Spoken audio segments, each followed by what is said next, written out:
Okay, good. We're live. So I was really kind of conflicted over this last week that we have in July because while we have Christmas books, I don't know that we have enough to make a good rotation for last week, or there won't be a ton of repetition. But luckily, we get a Christmas crate every month, my Christmas crate. And this month, they included a copy of A Christmas Carol.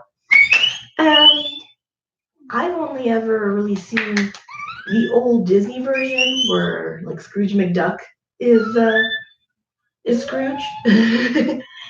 And where Snoopy's like a ghost in chains. So I looked at it and it's got 5 chapters. I figured we could do a chapter a night. So that's what we're going to do. We're going to read through A Christmas Carol. And it'll be a new experience for me and for you and for the husband in the other room. So let's start. Huh, buddy? Honey? We're being fancy now. We're reading Charles Dickens. Oh, no.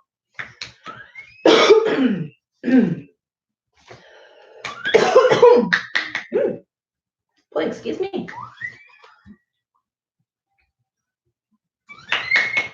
Introduction by Anthony Horowitz. I didn't always love Charles Dickens. The first book of his that I read, it was Hard Times, landed on my desk with a dull thud and a small cloud of dust when I was at school, aged about 16, and I'm afraid I found it very heavy going. The industrial setting was grim and depressing. The author seemed to use an awful lot of words to tell his story, and quite a lot of those words had far too many syllables to my liking. There were too many pages. It all felt too much like hard work.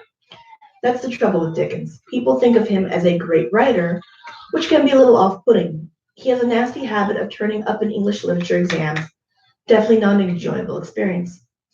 And the honest truth is that if you read him too early, you can be turned off him for life, which is a great pity. Because what is really great about Dickens is that he was a wonderful storyteller with ghosts, murderers, lunatics, lovers, revolting villains, dashing heroes, eccentric aunts, and lovable rogues leaping across the pages. He created a huge cast of unforgettable characters, many of whom are still famous all over the world. Take Scrooge in this story, for example. Even people who haven't read A Christmas Carol know exactly who he is. Like Fagin and Oliver Twist, or Oliver himself, he has a life outside the book. If you meet him in the street, you'd recognize him at once. I was actually in my late 20s when I first read Dickens purely for pleasure, and what a pleasure it was. His best books, and it's hard to believe how many brilliant books this one man wrote, are like an entire world that you can lose yourself in. After a while, you're actually glad that you're there so long. You simply don't want them to end. I agreed to write this introduction to A Christmas Carol because I think it's a perfect book to dip into, to get a first taste of Dickens. It's short, it's easy to read, and although you may think you know the story, it may still surprise you. Imagine what it would be like to see yourself dead and to discover that nobody missed you or even cared that you died. That's what happens to Scrooge when he meets the ghost of Christmas yet to come. It's one of my favorite parts of the story, and you can almost feel the urgency of the last pages as Scrooge wakes up, desperate to make amends, to change the direction of his life. Dickens himself stayed up until 3 a.m. writing it. He knew, when it was finished, that it was one of his very best works, and he was right. The book was a huge commercial success and has been popular ever since. There have been many film and television versions of A Christmas Carol. My own, I'm afraid, was the one with the Muppets. Oh yeah, the Muppets did one too. Yeah. But none of them have quite captured the energy and the passion of the book itself. So have a go. See what you think. If you don't like it, try it again in 2 or 3 years' time. And at the very least, the next time you hear someone described as dead as a doornail, you'll know that it was Charles Dickens. It was Charles Dickens who made the phrase popular. And you'll think, as I do, of old Marley coming spookily to life on Scrooge's front door. All right, well, that's pretty good. Forward, huh? Okay, let's get into this. Well, you wrote a preface. Preface? I never know how to properly pronounce that. I've endeavored in this ghostly little book to raise the ghost of an idea which shall not put my readers out of humor with themselves, with each other, with the season, or with me. May it haunt their house pleasantly, and no one wish to lay it. Their faithful friend and servant, C.D., December 8th, 1843. Ooh. All right. Marley's Ghost, Chapter 1. Marley was dead, to begin with. There is no doubt whatever about that. The register of his burial was signed by the clergyman, the clerk, the undertaker, and the chief mourner. Scrooge signed it, and Scrooge's name was good upon change for anything he chose to put his hand to. Old Marley was as dead as a doornail. Mind, I don't mean to say that I know, of my own knowledge, what there is particularly dead about a doornail. I might have been inclined myself to regard a coffin nail as the deadliest piece of iron. Oh, there's a word. Ironmongery in the trade. But the wisdom of our ancestors is in the simile. And my unhallowed hands shall not disturb it, or the country's done for. Whew. We're doing some old, not quite Shakespearean writing. It's going to be difficult. I think I can do it. You will therefore permit me to repeat emphatically that Marley was as dead as a doornail. Scrooge knew he was dead? Of course he did. How could it be otherwise? Scrooge and he were partners for I don't know how many years. Scrooge was his sole executor, his sole administrator, his sole assign, his sole residuary litigate, his sole friend and sole mourner.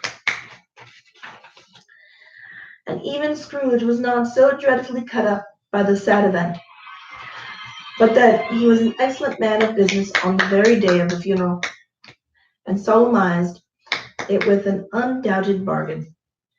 The mention of Marley's funeral brings me to the point I started from. There is no doubt that Marley was dead. This must be distinctly understood, or nothing wonderful can come of the story I am going to relate.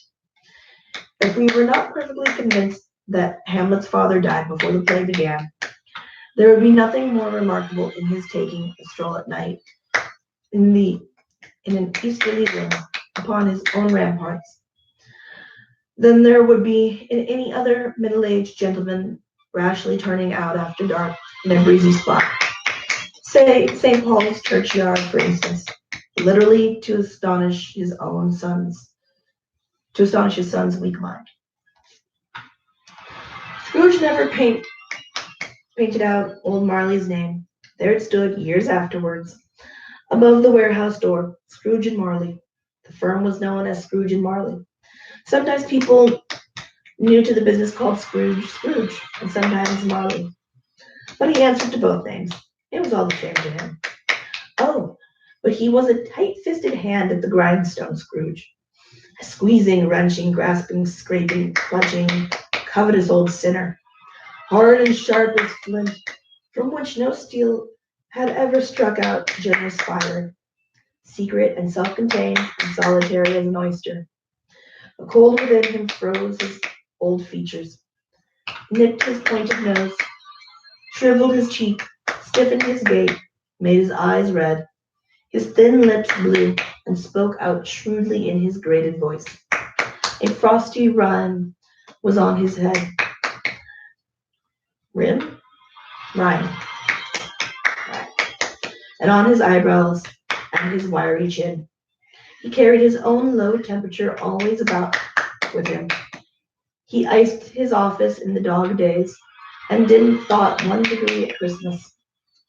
External heat and cold had little influence on Scrooge.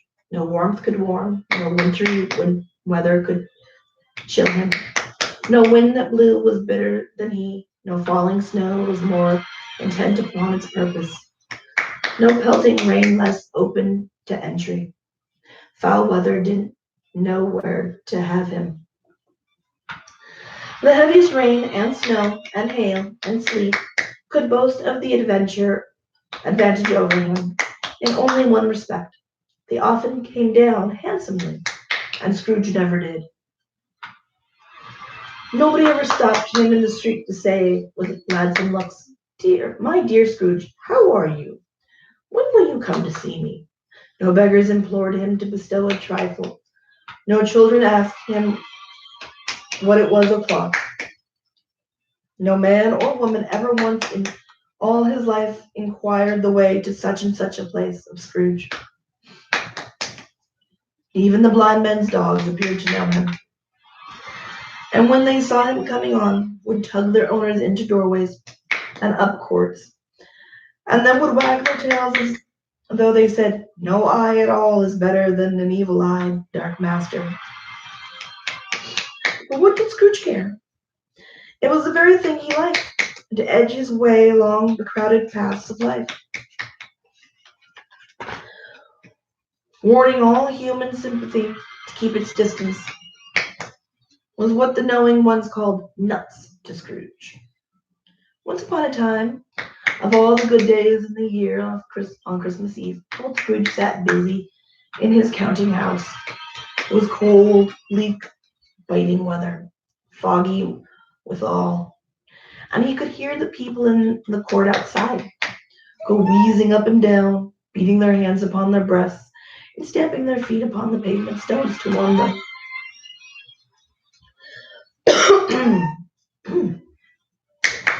The city clocks had only just gone 3, and candles were flaring in the windows of the neighboring offices, like ruddy smears upon the palpable brown air.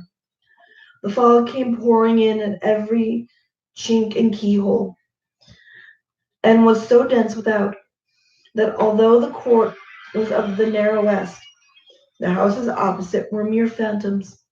See the dingy cloud come drooping down, obscuring everything. One might have thought that nature lived hard by, and was brewing on a large scale. The door of Scrooge's counting house was open that he might keep his eye on his clerk, who was in a dismal little cell beyond.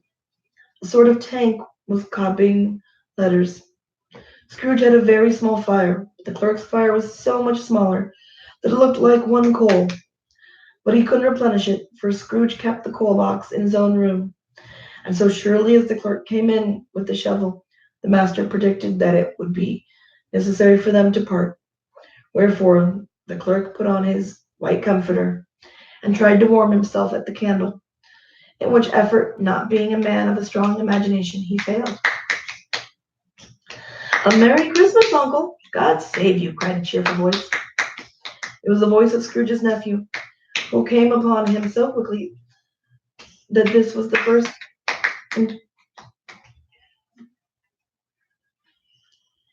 first intimation he had of his approach. Bah! Said Scrooge. Humbug! He had so heated himself with rapid walking in the fog and frost, this nephew of Scrooge's, that he was all in a glow. His face was ruddy and handsome, his eyes sparkled, and his breath smoked again. Christmas a humbug, Uncle, said Scrooge's nephew. You don't mean that, I am sure. I do, said Scrooge. Merry Christmas. What right have you to be merry? What reason have you to be merry? You're poor enough. Come then, returned the nephew gaily. What right have you to be dismal? What reason have you to be morose? You're rich enough.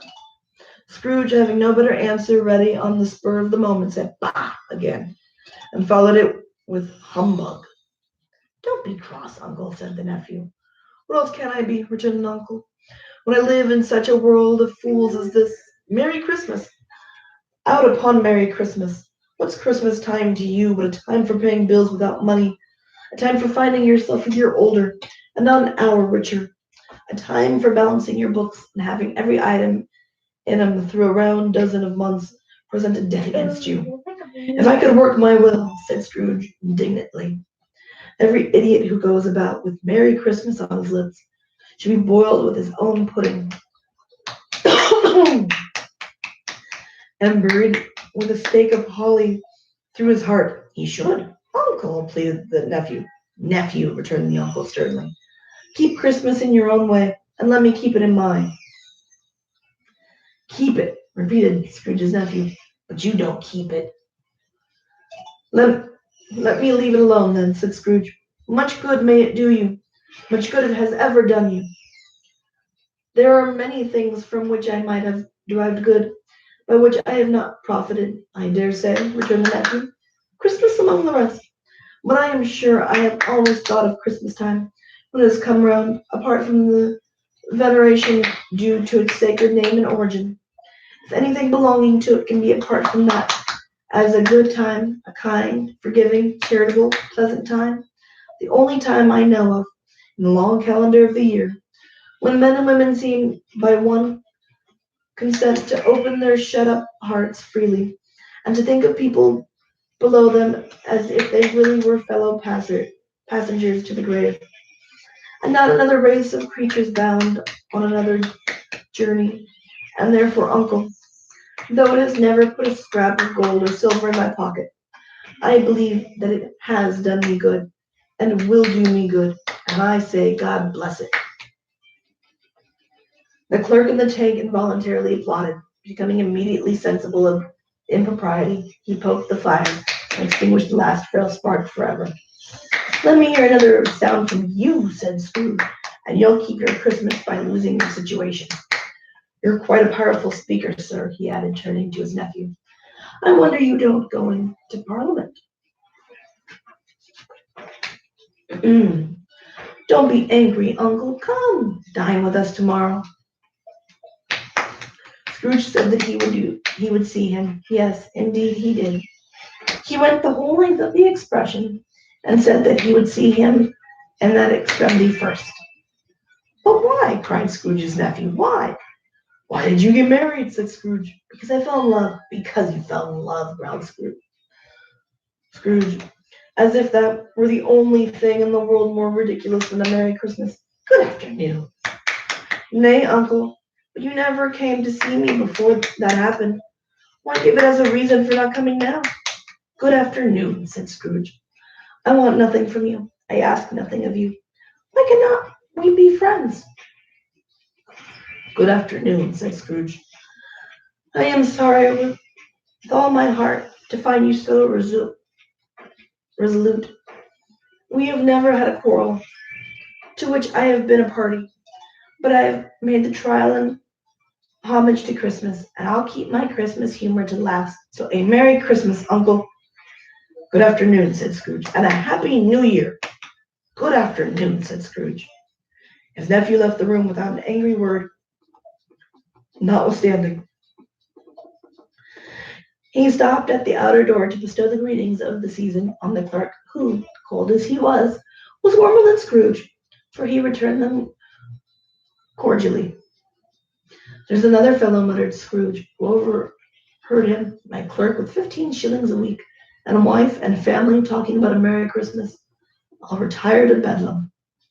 This lunatic, in letting Scrooge's nephew out, had let 2 other people in. They were portly gentlemen, pleasant to behold, and now stood with their hats off in Scrooge's office. They had books and papers in their hands, and bowed to him. Scrooge and Marley's, I believe, said one of the gentlemen, referring to his list.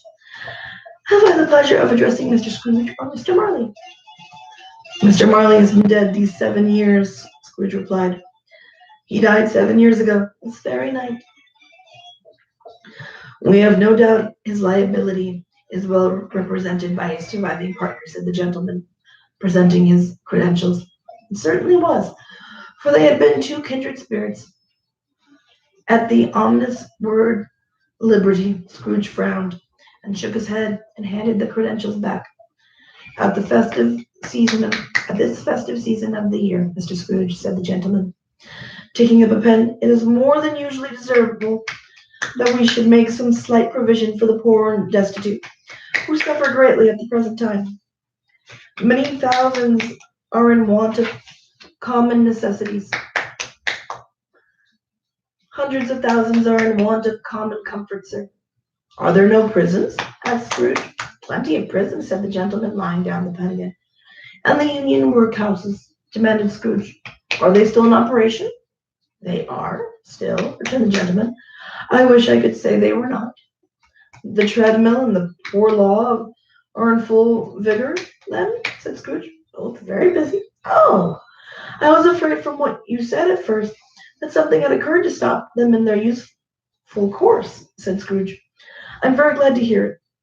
Under the impression that they scarcely furnish Christian cheer of mind or body to the multitude, returned the gentleman. A few of us are endeavoring to raise a fund to buy the poor some meat and drink and means of warmth.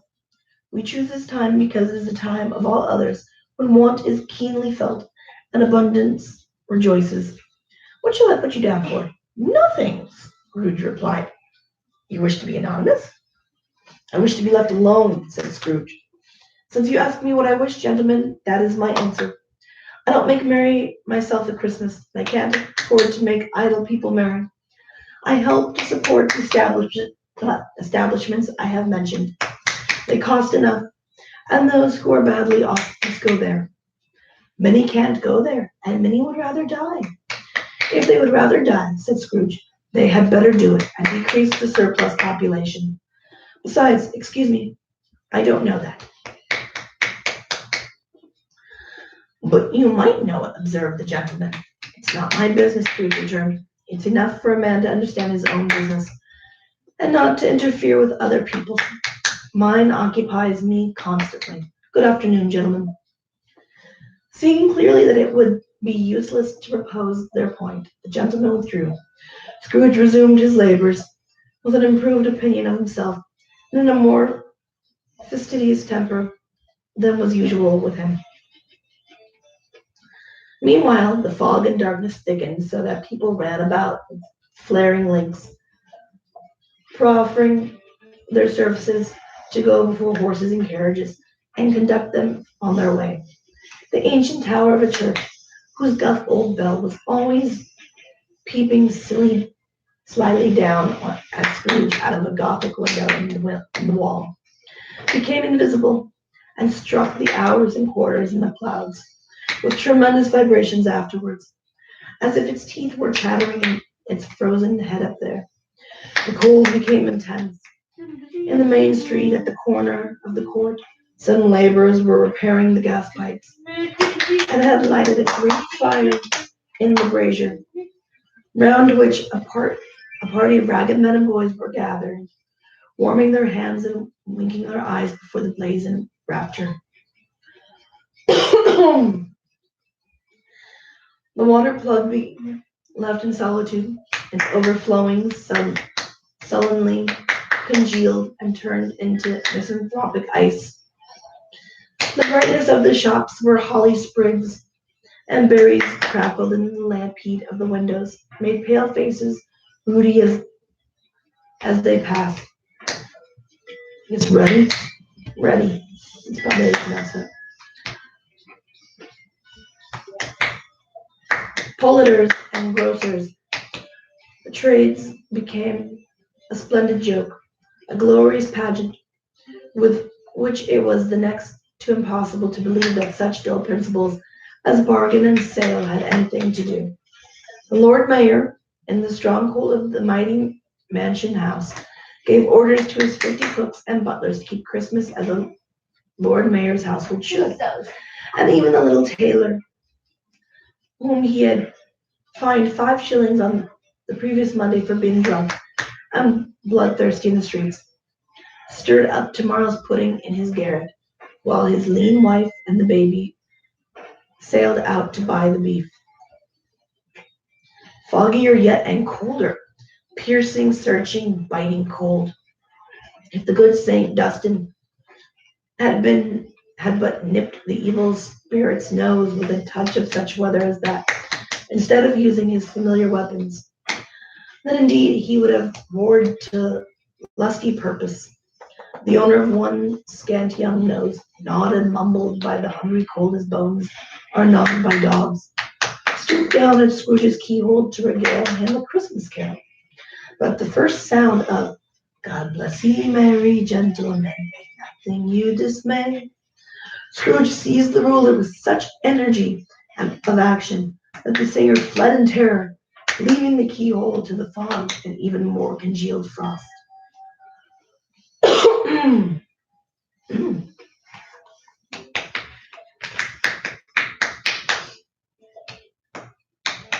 At length the hour of shutting up the counting house arrived. With an ill will, Scrooge dismounted from his stool and tactfully admitted the fact that the expectant clerk in the tank, who instantly snuffled his candle out and put on his hat. "You'll want all day tomorrow, I suppose," said Scrooge. "If quite convenient, sir." "It's not convenient," said Scrooge, "and it's not fair. I was to stop half a crown for it. You'd think yourself ill-used, I'll be bound." The clerk smiled faintly. "And yet," said Scrooge, "you don't think me ill-used when I pay a day's wages for no work." The clerk observed that it was only once a year. "A poor excuse for picking a man's pocket every 25th of December," said Scrooge, buttoning his great coat to the chin. Dale.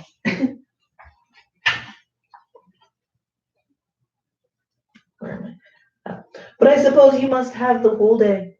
Be here all the earlier next morning." The clerk promised that he would, and Scrooge walked out with a growl. The office was closed in a twinkling, and the clerk, with the long ends of his white comforter dangling below his waist, for he boasted no greatcoat, went down a slide on Cornhill at the end of a lane of boys 20 times in honor of its being Christmas Eve, and then ran home to Camden Town as hard as he could pelt to play at blind man's buff. Scrooge took his melancholy dinner in his usual melancholy tavern, and having read all the newspapers and beguiled the rest of the evening with his banker's book, went home to bed. He lived in chambers which had once belonged to his deceased partner. They were a gloomy suite of rooms, in a lowering pile of buildings up a yard, where it had so little business to be, that one could scarcely help fancying it must have run there when it was a young house, playing a hide and seek with other houses, and had forgotten the way out again. It was old enough now, and dreary enough, for nobody lived in it but Scrooge, the other rooms being all let out as offices. The yard was so dark that even Scrooge, who knew its every stone, was fain to grope with his hands. The fog and frost so hung about the black old gate of the house that it seemed as if the genius of the weather sat in mournful meditation on the threshold. Now, it is a fact that there was nothing at all particular about the knocker on the door, except that it was very large. It is also a fact that Scrooge had seen it night and morning during his whole residence in that place. Also, that Scrooge had a little of what is called fancy about him as any man in the city of London, even including, which is a bold word, the corporation,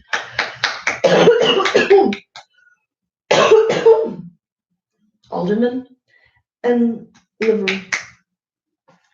Let it also be borne in mind that Scrooge had not bestowed one thought on Marley since his last mention of his 7 years dead partner that afternoon.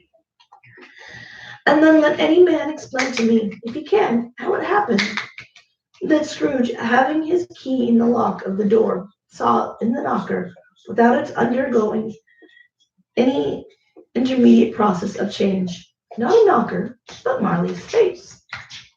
Marley's face. It was not an impenetrable shadow. It was not an impenetrable shadow as the other objects in the yard were, but it had a dismal light about it, like a bad lobster in a dark cellar. What? It was not angry or ferocious, but looked at Scrooge as Marley used to look, with ghostly spectacles turned up upon its ghostly forehead. The hair was curiously stirred, as if by breath or hot air, and though the eyes were wide open, they were perfectly motionless. That and its livid color made it horrible, but its horror seemed to be in spite of the face, and beyond its control, rather than a part of its own expression. As Scrooge looked fixedly at this phenomenon, it was a knocker again. To say that he was not startled, or that his blood was not conscious of a terrible sensation to which it had been a stranger from infancy, would be untrue. But he put his hand upon the key as he relinquished, turned to sturdily walked, turned it sturdily, walked in, and lighted his candle. He did pause, with a moment's irresolution, before he shut the door, and he did look cautiously behind it first, as if he half expected it to be terrified with the sight of Marley's pigtail sticking out into the hall. But there was nothing on the back of the door except the screws and nuts that held the knocker on, so he said "pooh, pooh," and closed it with a bang. A sound resounded through the house like thunder. Every room above and every cask in the wine merchant's cellars below appeared to have a separate peal of echoes on its own. Scrooge was not a man to be frightened by echoes. He fastened the door and walked across the hall and up the stairs, slowly too, trimming his candle as he went. You may talk vaguely about driving a coach and six up a good old flight of stairs, or through a bad young Act of Parliament, but I mean to say you you might have got a hearse up that staircase and taken it broadwise, with the splinter bar towards the wall and the door towards the what's that word? Balustrades? Maybe. And done it easy. There was plenty of width for that, and room to spare, which is perhaps the reason why Scrooge thought he saw a locomotive hearse going on before him in the gloom. Half a dozen gas lamps out of the street wouldn't have lighted the tree that too well, so you may suppose that it was pretty dark with Scrooge's dip. Up Scrooge went, not caring a button for that. Darkness is cheap, and Scrooge liked it. But before he shut his heavy door, he walked through his rooms to see that all was right. He had just enough recollection of the face to desire to do that. Sitting room, bedroom, lumber room, all as they should be. Nobody under the table, nobody under the sofa. A small fire in the grate, spoon and basin ready, and the little saucepan of gruel. Scrooge had a cold in his head.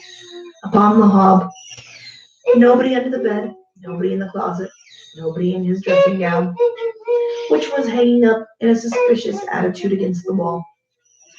Lumber room as usual, old fire guard, old shoes, two fish baskets, washing stand on three legs, and a poker. Quite satisfied, he closed his door and locked himself in, double locked himself in, which was not his custom. Thus secured against surprise, he took off his cravat, put on his dressing gown and slippers and his nightcap, and sat down before the fire to take his gruel. It was a very low fire indeed, nothing on such a bitter night. He was obliged to sit close to it and brood over it, for he could extract the least sensation of warmth from such a handful of fuel. The fireplace was an old one, built by some Dutch merchant long ago, and paved all round with quaint Dutch tiles, designed to illustrate the scriptures.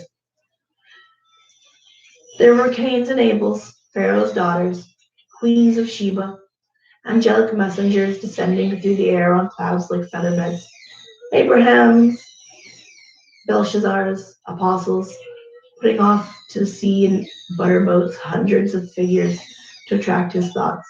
And yet that face of Marley, 7 years dead, came like the ancient prophet's rod, and swallowed up the whole. If each smooth tile had been a blank at first, with power to shape some picture on its surface from the disjointed fragments of his thoughts, there would have been a copy of old Marley's head on every one. Humbug, said Scrooge as he walked across the room. After several turns he sat down again. As he threw his head back in the chair, he glanced His glance happened to rest upon a bell, a disused bell, that hung in the room and communicated for some purpose now forgotten with a chamber in the highest story of the building. It was with great astonishment and with a strange, inexplicable dread that as he looked at it, he saw this bell begin to swing. It swung so softly in the outset that it scarcely made a sound, but soon it rang out loudly, and so did every bell in the house. This might have lasted half a minute or a minute, but it seemed like an hour. The bells ceased as they began together. They were succeeded by a clanking noise deep down below, as if some person were dragging a heavy chain over the casks in the wine merchant's cellar. Scrooge then remembered to have heard that ghosts in haunted houses were described as dragging chains. The cellar door flew open with a booming sound, and then he heard the noise much louder to the floors below. Then coming up the stairs, then coming straight towards his door. It's humbug still, said Scrooge. I won't believe it. His color changed though, when, without a pause, it came on through the heavy door and passed into the room before his eyes. Upon its coming in, the dying flame leapt up, as though it cried, I know him! Marley's ghost! And fell again. Same face, that very same. Marley in his pigtail, usual waistcoat, tights, and boots, tassels on the latter bristling like his pigtail, and his coat shirts, and the hair upon his head. The chain he drew was clasped around his middle. It was long and wound about him like a tail, and it was made, for Scrooge observed it closely, of cash boxes, keys, padlocks, ledgers, deeds, and heavy purses wrought in steel. His body was transparent, so that Scrooge, observing him, and looking through his waistcoat, could see the two buttons on his coat behind him. Scrooge had often heard it said that Marley had no bowels, but he had never believed it until now. No, nor did he believe it even now, though he looked the phantom through and through, and saw it standing before him, though he felt the chilling influence of its death-cold eyes, and marked the very texture of the folded kerchief bound about its head and chin, which wrapper he had not observed before. He was still incredulous, and fought against his senses. How now? Said Scrooge, caustic and cold as ever. What do you want with me? Much. Marley's voice, no doubt about it. Who are you? Ask me who I was. Who were you then? Said Scrooge, raising his voice. Your particular first shade. He was going to say to a shade, but substituted this as more appropriate. In life, I was your partner, Jacob Marley. Can you sit down? Asked Scrooge, looking doubtful at him. I can. Do it then. Scrooge asked the question because he didn't know whether a ghost so transparent might find himself in a condition to take a chair, and felt that in the event of it being impossible, it might involve the necessity of an embarrassing explanation. But the ghost sat down on the opposite side of the fireplace, as if he were quite used to it. You don't believe in me, observed the ghost. I don't, said Scrooge. What evidence would you have of my reality beyond that of your senses? I don't know, said Scrooge. Why do you doubt your senses? Because, said Scrooge, a little thing affects them. A slight disorder of the stomach makes them cheats. You may be an undigested bit of beef, or blot of mustard, a crumb of cheese, a fragment of an underdone potato. There's more of gravy than a grave about you, whatever you are. Scrooge was not much in the habit of cracking jokes, nor did he feel in his heart by any means waggish then. The truth is that he tried to be smart, as a means of distracting his own attention and keeping down his terror, for the spectre's voice disturbed the very marrow of his bones. To sit staring at those fixed glazed eyes in silence for a moment would play, Scrooge felt, very deuce with him. There was something very awful, too, in the spectre's being provided with an infernal atmosphere of its own. Scrooge could not feel it himself, but this was clearly the case. For though the ghost sat perfectly motionless, its hair and skirts and tassels were still agitated as by the hot vapor from an oven. You see this toothpick, said Scrooge, returning quickly to the charge, for the reason just assigned, and wishing, though it were only for a second, to divert the vision's stony gaze from him. I do, replied the ghost. You are not looking at it, said Scrooge. But I see it, said the ghost, notwithstanding. Well, returned Scrooge, I have but to swallow this, and be for the rest of my days persecuted by a legion of goblins, all by my own creation. Humbug, I tell you, humbug. It's E.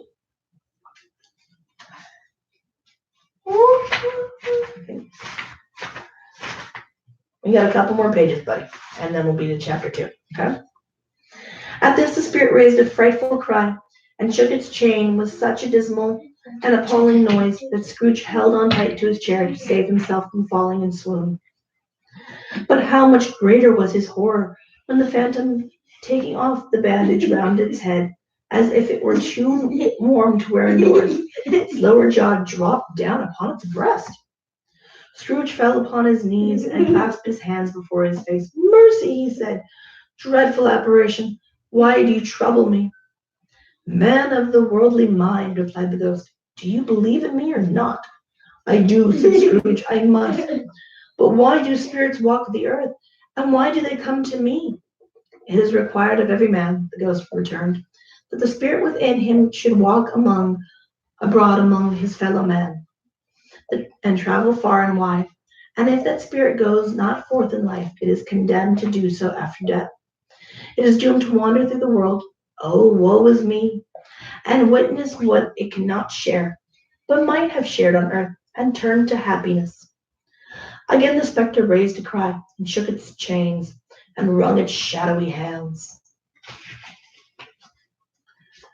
You are fettered, said Scrooge, trembling. Tell me why. I wear the chain I forged in life, replied the ghost. I made it link by link, and yard by yard. I girded it on of my own free will, and of my own free will I wrote it. Is its pattern strange to you? Scrooge trembled more and more. Or would you know, perused the ghost, the weight and length of the strong coil you bear yourself? It was full as heavy and as long as this, 7 Christmas Eves ago. You have labored on it since. It is a ponderous chain. Scrooge glanced at him on the floor in the expectation of finding himself surrounded by some 50 or 60 fathoms of iron cable. But he could see nothing. Jacob, he said imploringly, old Jacob Marley, tell me more. Speak comfort to me, Jacob. I have none to give, the ghost replied. It comes from other regions, Ebenezer Scrooge, and is conveyed by other ministers to other kinds of men. Nor can I tell you what I would. A very little more is all permitted to me. I cannot rest. I cannot stay. I cannot linger anywhere. My spirit never walked beyond our counting house. Mark me. In life, my spirit never roved beyond the narrow limits of our money-changing hole, and weary journeys lie before me. It was a habit of Scrooge, whenever he became thoughtful, to put his hands in his breeches pockets. Pondering on what the ghost had said, he did so now, but without lifting his eyes or getting off his knees. You must have been very slow about it, Jacob. Scrooge observed in a businesslike manner, though with humility and indifference. Slow, the ghost repeated. 7 years dead, mused Scrooge, and traveling all the time? Whole time, said the ghost. No rest, no peace.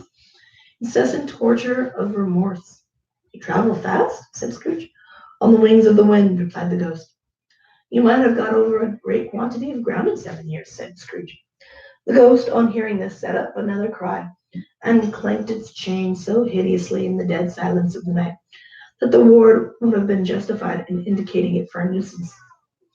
"O captive bound in double iron," cried the phantom, "not to know that ages of incessant labor by immoral creatures for this earth must pass into eternity, before the good of which it is susceptible is all developed, not to know that any Christian spirit working kindly in this little sphere, whatever it may be, will find its mortal life too short for its vast means of usefulness. Not to know, not to, that no space of regret can make amends for one's life opportunity misused. Yet such was I. Oh, such was I. But you were always a good man of business, Jacob, faltered Scrooge, who now began to apply this to himself. Business, cried the ghost, wringing its hands again. Mankind was my business. The common welfare was my business. Charity, mercy, forbearance, and benevolence were all my business. The dealings of my trade were but a drop of water in the comprehensive ocean of my business. It held up its chains at arm's length, as if they were the cause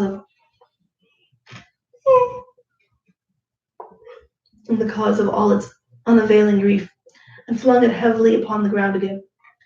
At this time of the rolling year, the spectre said, I suffer most. Why did I walk through crowds of fellow beings with my eyes turned down? I never raised them to that blessed star which led the wise men to a poor abode. Were there no poor homes to which its light would have conducted me? Scrooge was very much dismayed to hear the spectre going on at this rate, and began to quake exceedingly. Hear me, cried the ghost. My time is nearly gone. I will, said Scrooge, but don't be hard upon me. Don't be flowery, Jacob, pray. How is it that I appear before you in a shape that you can see? I may not tell.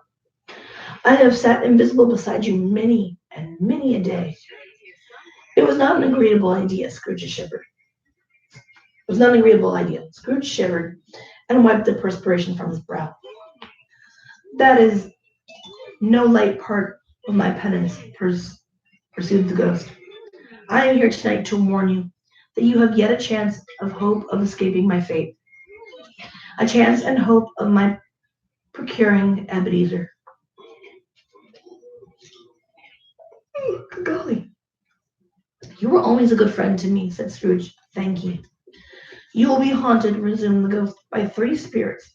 Scrooge's countenance fell almost as low as the ghost said done. Is that the chance and hope you mentioned, Jacob? He demanded in a faltering voice. It is. I think I'd rather not, said Scrooge. Without their visit, said the ghost, you cannot hope to shun the path I tread. Expect the first tomorrow when the bell tolls 1. Couldn't I take them all at once and have it over with, Jacob? Hinted Scrooge. Expect the second on the next night at the same hour, and the third upon the next night when the last stroke of 12 has ceased to vibrate. Look to see me no more, and look that, for your own sake, you remember what has passed between us. When it had said these words, the spectre took its wrapper from the table and bound it round its head. As before, Scrooge knew this by the smart sound its teeth made. When the jaws were brought together by the bandage, he ventured to raise his eyes again, and found his supernatural visitor confronting him in an erect attitude, with its chain wound over and about its arm. The apparition walked backward from him, and at every step it took, the window raised itself a little, so that when the spectre reached it, it was wide open. It beckoned Scrooge to approach, which he did. When they were within 2 paces of each other, Marley's ghost held up its hand, warning him to come no nearer. Scrooge stopped, not so much in obedience as in surprise and fear, for on the raising of the hand he became sensible of confused noises in the air, incoherent sounds of lamentation and regret, wailings inexpressibly sorrowful and self-accusatory.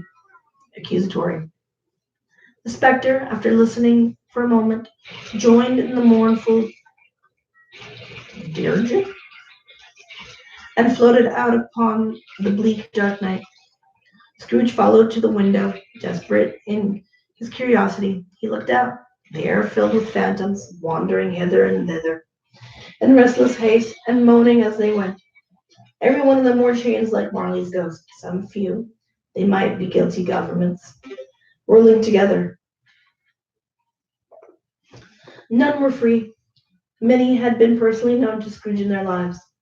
He had been quite familiar with one old ghost, in a white waistcoat, with a monstrous iron safe attached to its ankle, who cried piteously at being unable to assist a wretched woman with an infant, whom it saw below upon a doorstep. The misery with them all was, clearly, that they sought to interfere for good in human matters, and had lost the power forever. Whether these creatures faded into mist, or mist enshrouded them, he could not tell. But they and their spirit voices faded together, and the night became as it had been when he walked home. Scrooge closed the window and examined the door by which the ghost had entered. It was double locked, as he had locked it with his own hands, and the bolts were undisturbed. He tried to say humbug, but stopped at the first syllable. And being from the emotion he had undergone, or the fatigues of the day, or his glimpse of the invisible world, or the dull conversation of the ghost, or the lateness of the hour, much in need of repose, went straight to bed without undressing, and fell asleep upon the instant. Whew. And that's the first chapter. Oh, golly. It's a tiny book, but man, it is going in there. All right, so we will read next part tomorrow. Oh, that's almost an hour. Good golly. Well, I've committed myself to a chapter a night now, so no wonder my throat's feeling raw. All right, guys, well, we will see you tomorrow night. And you need to go to sleep. I need to go to sleep. All right, guys, we will see you tomorrow. Bye.